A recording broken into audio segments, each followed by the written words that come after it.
Good morning everybody. প্রত্যেকদিনের ন্যায় আজকে একটা অঙ্ক নিয়েছি, শতকরায় প্রকাশ করা অঙ্ক। কি আছে অঙ্কটি দেখে নিই। নূরজাহানের শ্রেণীতে 30% ছাত্রী আছে। শ্রেণীর মোট ছাত্রছাত্রীর সংখ্যা 60 জন হলে হিসাব করে দেখি নূরজাহানের শ্রেণীতে মোট ছাত্র কতজন।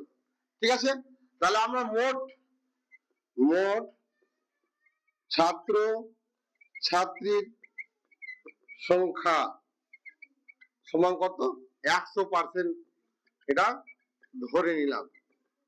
ঠিক আছে, তাহলে ছাত্রী আছে কত, অতএব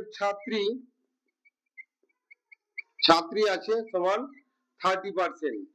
তাহলে ছাত্র আছে সমান কত, 100 মাইনাস 30, এই পার্সেন্টেজ সমান কত, 70%।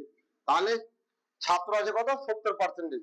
তাহলে নূরজাহানের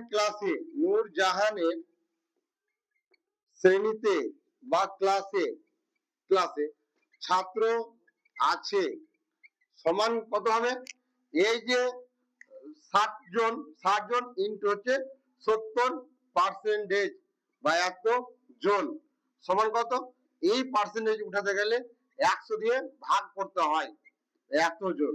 তাহলে এই শূন্য কাটাকাটি, এই শূন্য কাটাকাটি, তাহলে কি থাকলো, 6 গুণিত 7 জন সমান হচ্ছে 642 জন। তাহলে আমার উত্তর এখানে বেরিয়ে গেল।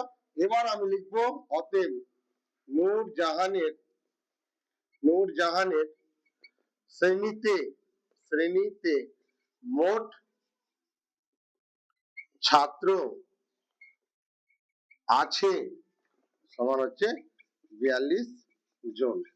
এটাই অঙ্কের উত্তর হয়ে গেল। তো যারা যারা আমার ভিডিওটি দেখছো, সবাই আমার ভিডিওটি ভালো লাগলে লাইক, কমেন্ট এবং শেয়ার করে দিবে। আর সবাইকে অসংখ্য ধন্যবাদ।